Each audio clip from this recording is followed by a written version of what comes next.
There are some things I've seen in my time on the force that have stuck with me, but I never wrote them down. It was never part of any official report. This is one of those stories. It was probably about 2 years ago, 2023. We got a call that came in through our non-emergency line. Just a lady calling. She said she needed to report her husband missing. Said his name was David. He'd been gone for about an hour and a half. She said she was getting worried because he hadn't called and he was supposed to be home by now. So we filed it away.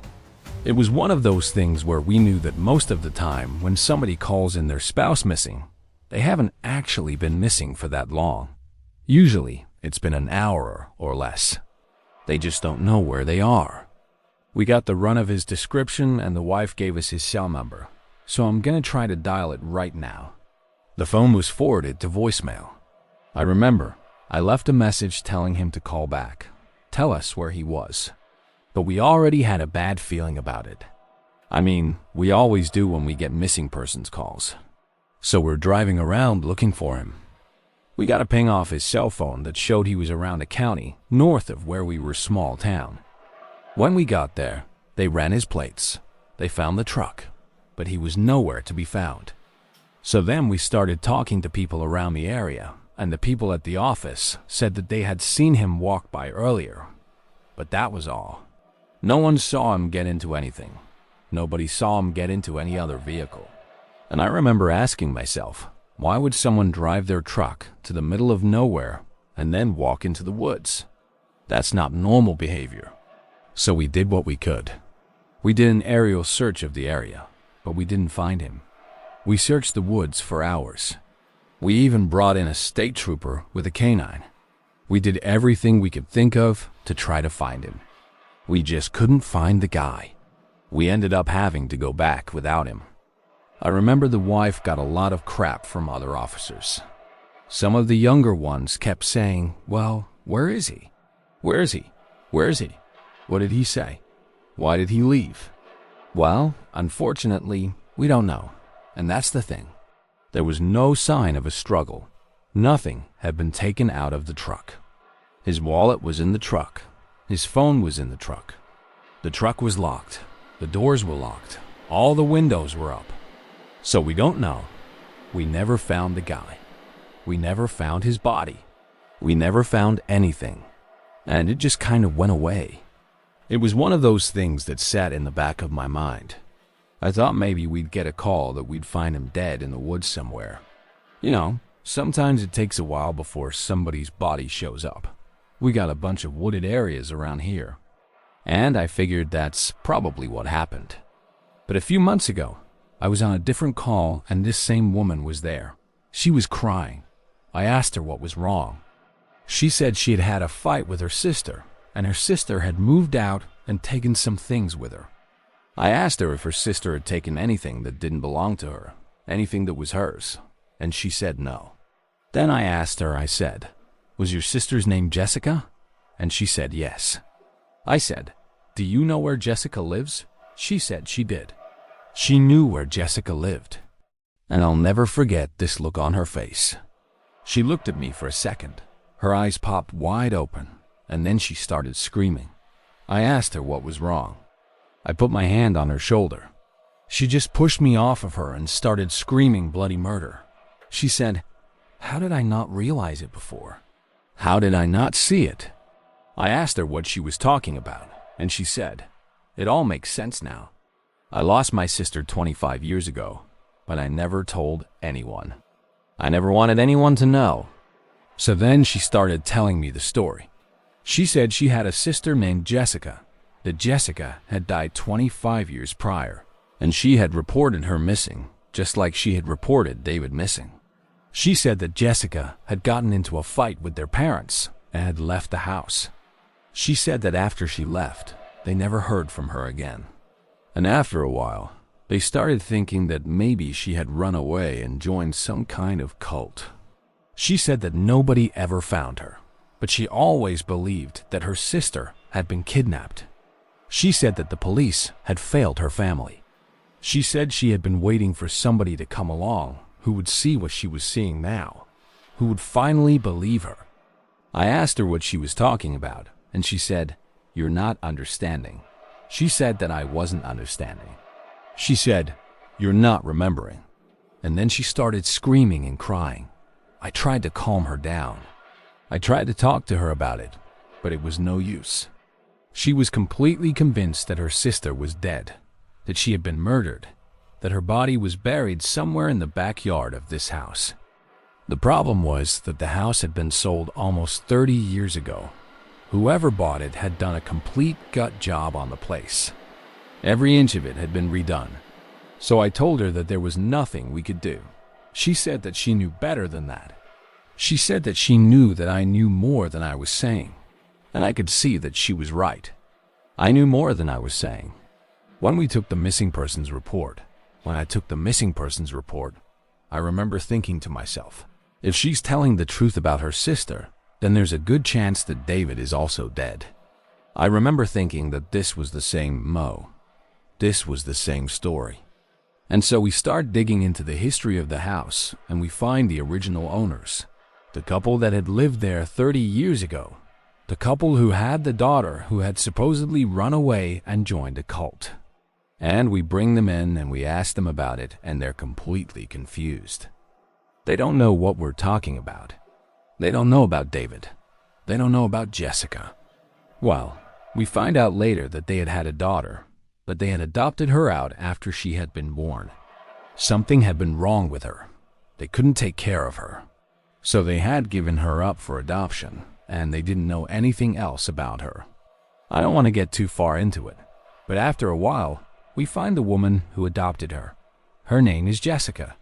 Jessica had lived a normal life, a great life. She had no idea that she had been adopted. And when we told her about it, she was shocked. But then we went to her house and we talked to her and we showed her a picture of the missing person report, and she instantly broke down.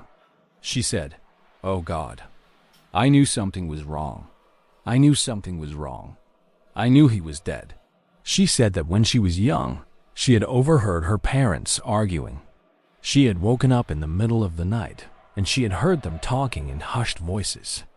She said that she could hear her mother sobbing and her father saying, "It's not my fault. It's not my fault." And then she had heard her mother say, "Don't ever tell her. She will never understand." So when Jessica grew up, she had always felt like something was missing. She had always felt like there was some secret in her past that she didn't know about. She had always felt like her parents had been hiding something from her. She said that she had always been searching for answers. She had always been trying to find out who she was. And now she had found out, and now she understood. So then she told us everything. She told us that her father had killed her birth mother. She told us that her birth mother was the one who had been reported missing 25 years ago. She told us that her father had buried her body in the backyard of that house, and that's why he had moved away. He had moved away because he didn't want anyone finding out. And then we found the bones in the backyard of that house. They were buried 6 feet under, and it took us a while to dig them up. But eventually we found them, and they were Jessica's. Now, here's the weird part. After we found Jessica's remains, we went back to the station to process everything. We had a bunch of people there from forensics. And I remember forensics coming up behind me and tapping me on the shoulder and saying, "Hey, listen to this. Listen to this." He said that we had another hit on the missing persons database. He said that there was another case that matched Jessica's almost exactly. He said that there was a case from 25 years ago of a missing person who had gone camping in the woods near a lake and never come back. And the description of the missing person was the same as Jessica's. And I'll never forget the look on the forensics guy's face. He turned around and he looked at me and he said, "Huh?" He said, "You got a minute? We need to talk." We went into my office and I started flipping through the file, and sure enough, there it was. There was the case from 25 years ago. And the more we dug into it, the more it became clear that this was the same case as Jessica's. Here's the kicker. The missing person report had been filed at this station. It had been filed here, and the report had gone missing. Somebody had taken it, had filed it, and then it had disappeared. And the only reason we found it was because of the hit on the database. The only reason we found it was because technology had finally caught up to it. I don't know how it could have happened. I don't know how somebody could have taken a report and then just lost it. But that's what happened. We found the bones. The case was closed. The family got some answers, but I still think about it sometimes. I wonder what would have happened if we had found that report sooner, if Jessica had known sooner, if her parents had known sooner. I don't know what happens next. I don't know what would have happened if we had found that report sooner, if Jessica had known sooner, if her parents had known sooner. I don't know what happens next.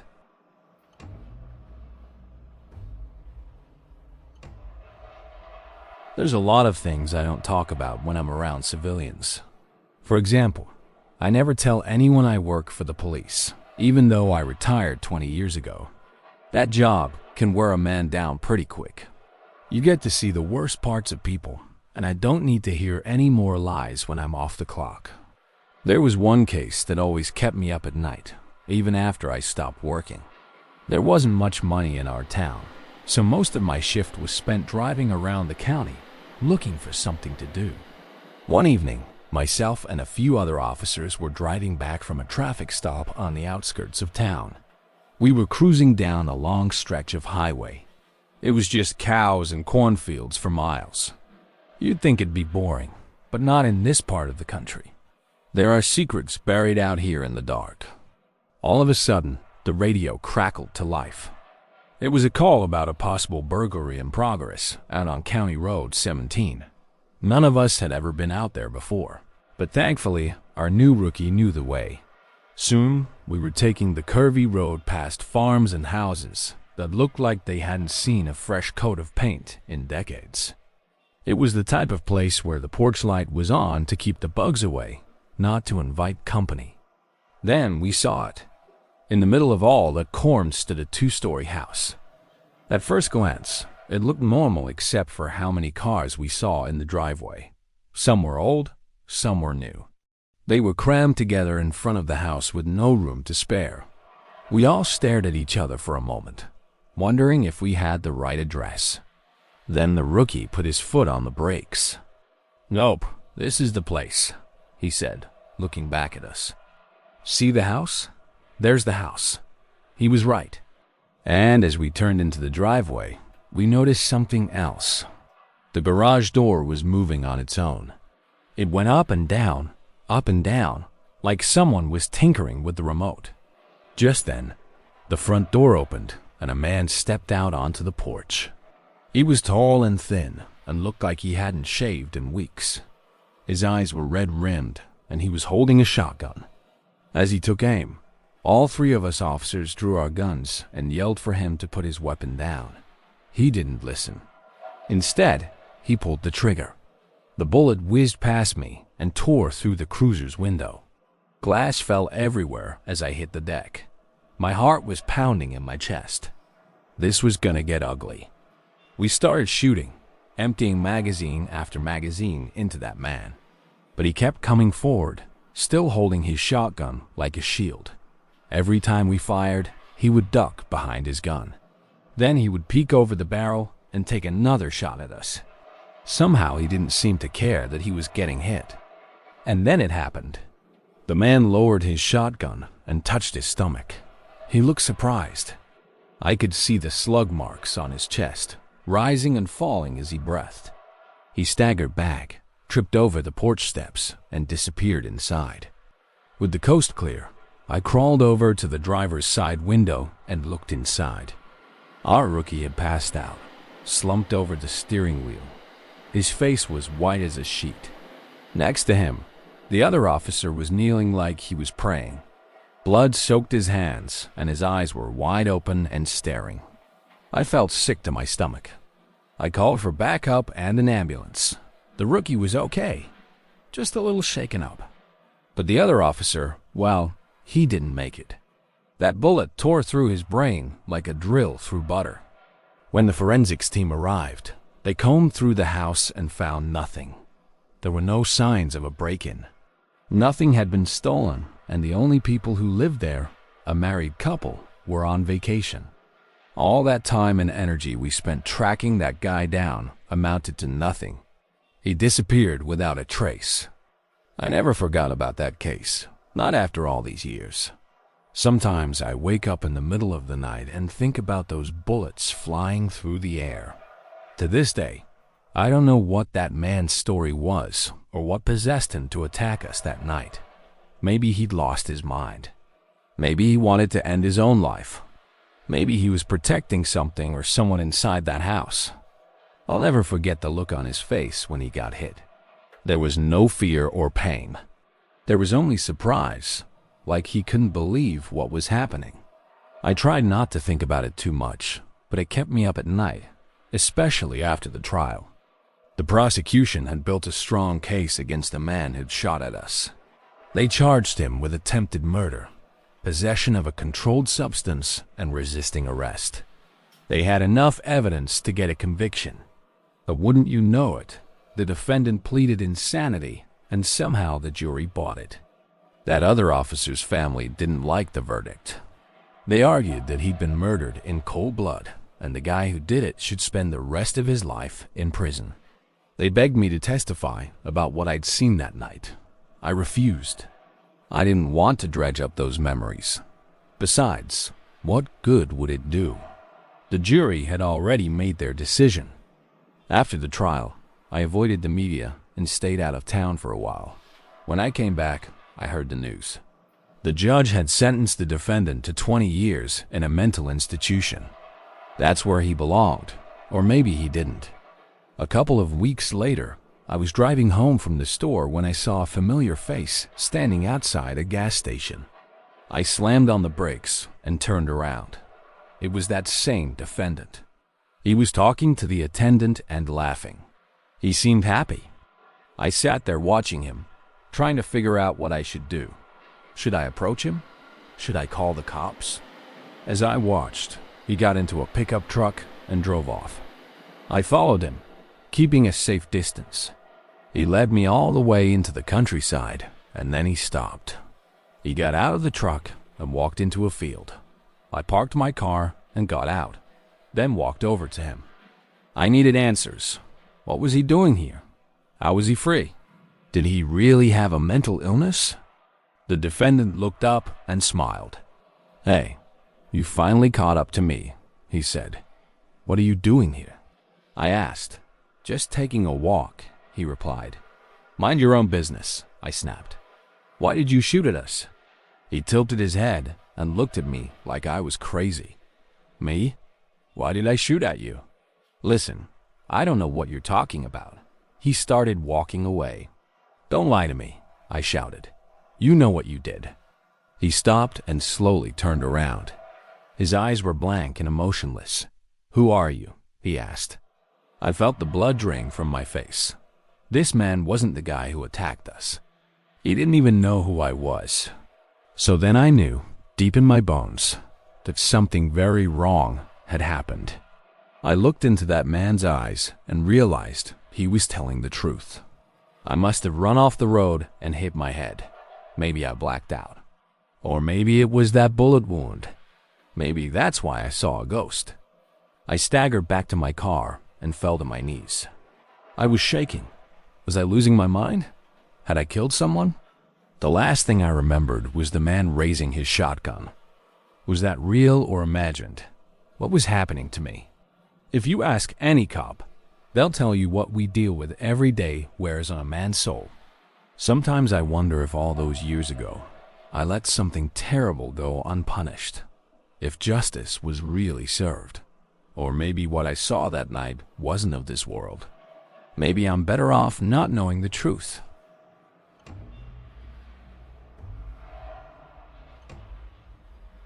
This happened when I was a cop. I was a patrol officer, and I was only about 24 years old at the time. It was just me in the car. Nobody else was with me. I'm about 30 minutes outside of town on a dirt road, and it's really late. We had a call come over the radio about some kids lighting fireworks off. And you know, we get those calls every 4th of July. You know, there are people out in the sticks lighting fireworks off at 2 in the morning. Yeah, it's gonna piss off somebody who lives out there. So I took the call, and on my way out there is this one area where the road goes through this little valley. And on both sides of this valley, there's these houses that are just completely run down and boarded up. They've been there for years and years. This one, in particular, has been there for decades. I mean, nobody's lived in that house for 50, 60 years. And the last time anyone had lived there, it had been like a family of 5 or 6. And rumors were that they were murdered in the house, and then the house got abandoned. And so as I went through this valley, which is probably, a half-mile long, this road is straight as an arrow. Both sides are these huge ditches, and then the road comes back up into this hill. And as I'm going through the valley, I see this light at the end of the tunnel. Okay, that's weird. That wasn't there before. I just saw it come on. It's a big bright light. I can see the light go on and off again. So I come up over the hill a little bit, and I can see it's coming from one of these abandoned houses. So I turn around and I go back. Okay, let's check it out. As I get closer, I'm thinking maybe there's a car out here. Maybe somebody's out here shooting a deer. Who knows? But as I get closer, I could tell it was coming from inside the house. And this is a house that doesn't have any electricity hooked up to it. It hadn't had electricity in decades. And the windows in the front room where this light is coming from are all boarded up. There's no way anyone could have gotten inside. There's a big front porch on this house, but it's collapsed. So the only way to get into this house is through this front door. And the door was wide open. Now, like I said, I'm only 24 years old, and I've been on the force less than 2 years. And the thing is that nobody else is on duty. Nobody else is even awake at this point in time. So here I am in the middle of nowhere, and I'm listening. I listen a minute, and I hear voices coming from inside the house. I don't hear anything that's alarming. Just sounds like a bunch of guys having regular conversation. So I kind of hesitate. Am I supposed to be doing something? I'm not sure if this is my call or not. I should probably check it out, but I also don't want to go in there. Like I said, I'm young. I'm a little green. I've only been on the job 2 years. I don't want to make an issue out of nothing. I end up finally walking up onto the porch. I kind of stand there and I start yelling. Hey, is anybody out there? Hey, what are you guys doing? And I didn't get any response. So I walked up onto the porch, and I opened the door, and I stepped inside. It was pitch black inside this house. So I stepped inside, and I started yelling again. Hey, is anybody out there? What are you guys doing? You guys need some help or something? And I started shining my flashlight around, and there was nothing. Nobody was in there. All of the windows were boarded up. The front door was open.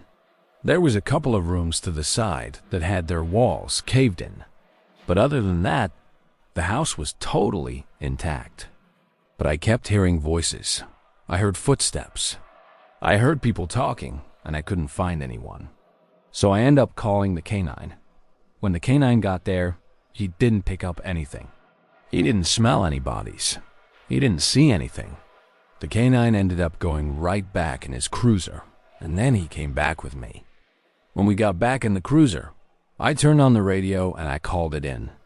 And as soon as I got off the radio, I could have sworn I heard someone whisper, "You shouldn't have come here." And I looked over, and the canine was staring directly into the woods on the right side of the house. He was growling, and he was trying to get out of his harness. Now, keep in mind, this dog is the most friendly Dan dog you'll ever meet. He loves everybody. He would lick your face until you threw up. This dog's never aggressive. So the fact that he is trying to get out of his harness and he's growling, that concerned me. So I tried to calm him down. I talked to him. I pet him for a while. When I got back on the radio, I called it in and I told them that, we're not finding anything. The canine's picking up nothing. The dispatch asked me to do a walkthrough of the house, which I did. and I found nothing. Not a single sign of life. I end up getting out of there, and as I'm driving off, I could have sworn I saw a dark figure standing on the porch watching me leave. I hit the gas and I got out of there as fast as I could. The next morning, of course, I tell the sergeant everything that happened. He says, "Yeah, you probably just imagined that stuff. Let it go." And that was the end of it. It was never investigated. No one ever followed up. And I didn't think about it again until last week when I was driving home from work. It was about 2 o'clock in the morning, and I'm driving through that same road. I'm driving through that same valley. And I look over and I see that same light at the end of the tunnel. I hesitated. Do I want to see this? Do I dare investigate? Because what if it's something crazy? But curiosity got the best of me. I pulled into the driveway of that house. And as I got closer, I noticed there was a pickup truck sitting in the driveway. I could have sworn that this truck had been here the night before. I'm telling myself it was probably just some teenagers. You know, they're probably just drinking in the back of this truck. But as I got closer, I noticed there was nobody in the truck. There were no tire tracks going into the driveway. There were no lights on inside the house. And as I started walking up onto the porch, I could have sworn I saw that same dark figure standing at the window watching me.